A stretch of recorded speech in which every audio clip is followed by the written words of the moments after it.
6월 셋째 주 돈잡지가 선정한 주요 경제 뉴스를 말씀드리겠습니다. 28일부터 만나이 통일, 6월 28일부터 나이 기준이 바뀌게 됩니다. 이전에는 생년월일에 따라 한 살을 더해서 연나이를 계산했지만 이제부터는 만나이로 통일합니다. 이 변경으로 인해 혼란이 예상됩니다. 만나이는 법령과 계약, 공문서 등에 표시된 나이를 만나이로 쓰지만 청소년보호법 등 일부 개별 법령에서는 연나이가 유지되어 무조건 만나이를 적용해서는 안 되기 때문입니다. 가령 술을 구매할 수 있는 나이는 만 19세가 아닌 연 19세입니다. 엔화의 하락.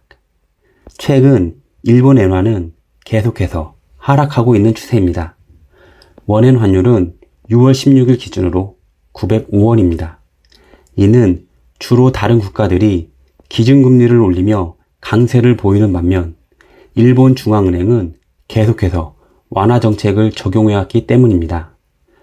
이러한 엔화의 하락세가 지속되면 국내 기업의 수출 경쟁력을 약화시킬 수 있습니다. 또한 일본을 방문하는 외국인 관광객이 증가함에 따라 서비스 수지가 악화될 우려가 있습니다.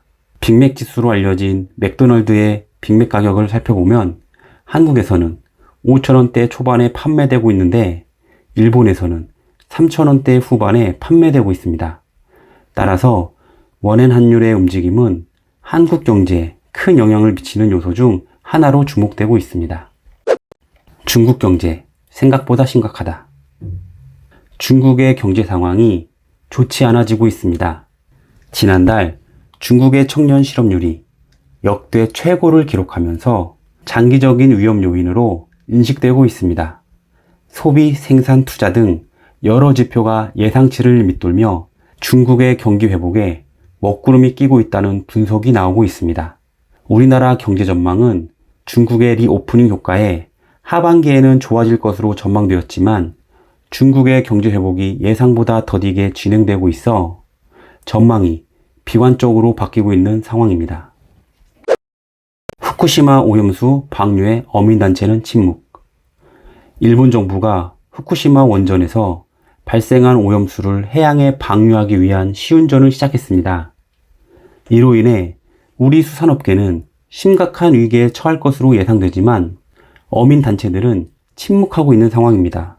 이는 2년 전에 방류 결정이 내려졌을 때 대규모 해상 시위가 벌어진 것과 대조적인 모습입니다.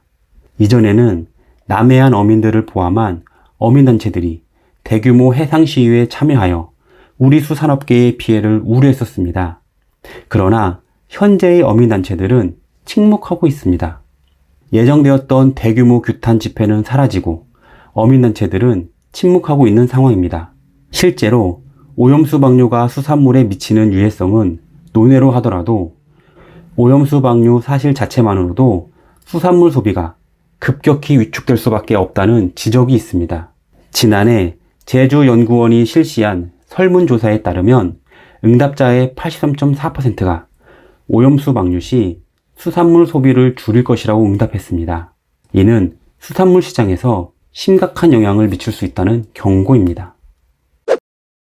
천일염 주문 폭주. 현재 일본 후쿠시마 원전에서의 오염수 방류가 임박하면서 천일염에 대한 대란이 일어나고 있습니다.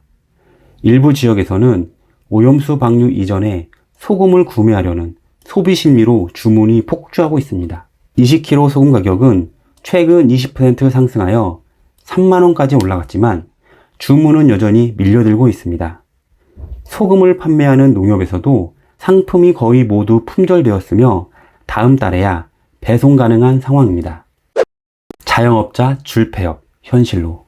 현재 자영업자들은 경제적인 어려움으로 인해 벼랑 끝에 몰리고 있습니다. 수요가 줄어들면서 매출이 감소하고 있지만 원재료, 전기료, 인건비 등의 비용이 계속 상승하고 있어 많은 압박을 받고 있습니다. 이로 인해 폐업 사례가 실제로 발생하고 있으며 중고시장에서는 폐업한 가게들의 물품이 매물로 쌓여가고 있는 상황입니다. DSR 완화, 경고에도 되살아난 시한폭탄. 가계부채가 다시 증가하는 속도가 빨라졌습니다. 특히 주택담보대출을 포함한 주택 관련 대출이 크게 증가하였습니다. 올해 초부터 주택 거래량이 증가하면서 주택담보대출이 증가한 것으로 보입니다. 한국은행은 주택가격이 여전히 소득 수준에 비해 고평가되었으며 가계부채가 늘어나면서 부채 축소가 지연될 가능성에 대해 경고하고 있습니다. 이에 불구하고 정부는 DSR 완화를 검토하고 있습니다. 이는 집주인이 전세금을 돌려주지 못해서 세입자들이 피해를 입을 뿐만 아니라 추가적인 집값 하락을 부추길 수 있기 때문입니다. 하지만 부동산 가격 하락이 계속 지속될 경우 부실 우려가 예상됩니다. 이상으로 6월 셋째 주 주요 경제 뉴스를 말씀드렸습니다. 도움이 되셨다면 구독과 좋아요 부탁드립니다. 감사합니다.